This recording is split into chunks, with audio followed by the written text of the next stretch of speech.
नवरात्र में माँ दुर्गा के 9 रूपों की पूजा का प्रावधान है, जिनमें से प्रथम रूप का माँ शैलपुत्री हैं।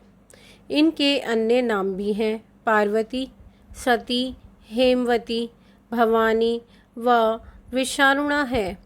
हिमालय पर्वत की पुत्री होने के कारण उन्हें शैलपुत्री के नाम से जाना गया है, जिसमें शैल का अर्थ पर्वत होता है।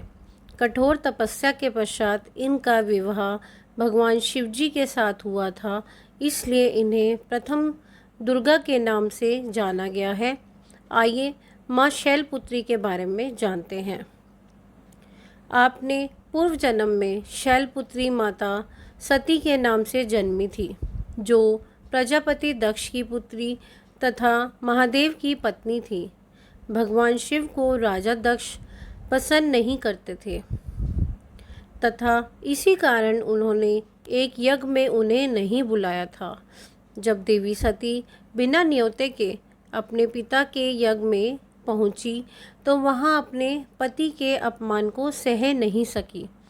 इससे रुष्ट होकर उन्होंने अपना आत्मदाह कर लिया, जिसके कारण शिवजी लंबी योग साधना में चले गए। अपने अगले जन्म में वह हिमालय पर्वत की घर पुत्री रूप में जन्मी और शैलपुत्री कहलाई।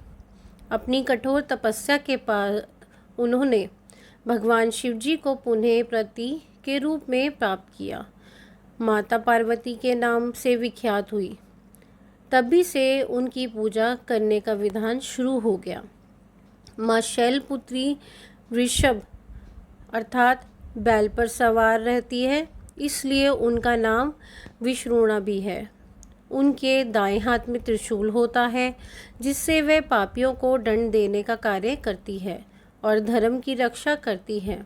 उनके बाएं हाथ में कमल का फूल सुशोभित है, जो ज्ञान व शक्ति का प्रतीक है।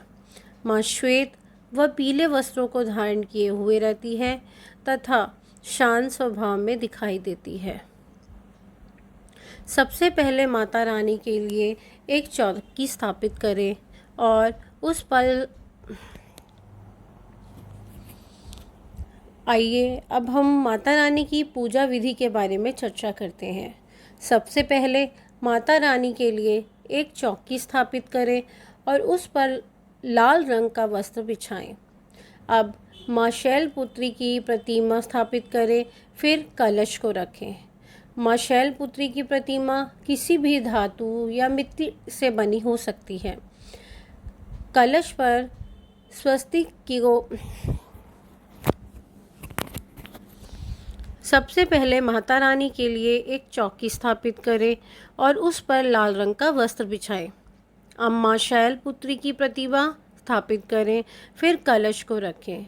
माँ शैलपुत्री की प्रतिमा किसी भी धातु या मिट्टी से बनी हो सकती है। कलश पर स्वस्तिक को अंकित करें और माँ शैलपुत्री का मंत्र पढ़ें। इसके बाद उनकी स्तुति के लिए स्तोत्र पाठ का जाप करें। महाशैलपुत्री को श्वेत रंग अति प्रिय होता है, इसलिए इस दिन उन्हें सफ़ेद रंग के वस्त्र, मिठाई इत्यादि अर्पण करें। माँ के चरणों में गाय का देसी घी भी अवश्य चढ़ाएं, जिससे आपको जीवन भर स्वस्थ रहने का आशीर्वाद मिल सके।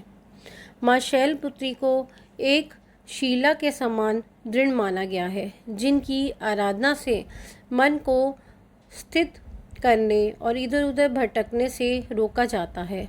इस दिन उपासक अपना ध्यान मूलाधार अर्थात केंद्र बिंदु पर लगाते हैं, जिससे उनकी योग चेतना जागृत होती है। यह योग साधना का प्रथम स्वरूप है, जो मनुष्य को अपने अंदर झांकने और मंथन करने की ऊर्जा प्रदान करता है। धन्यवाद दोस्तों। अगर आपको मेरा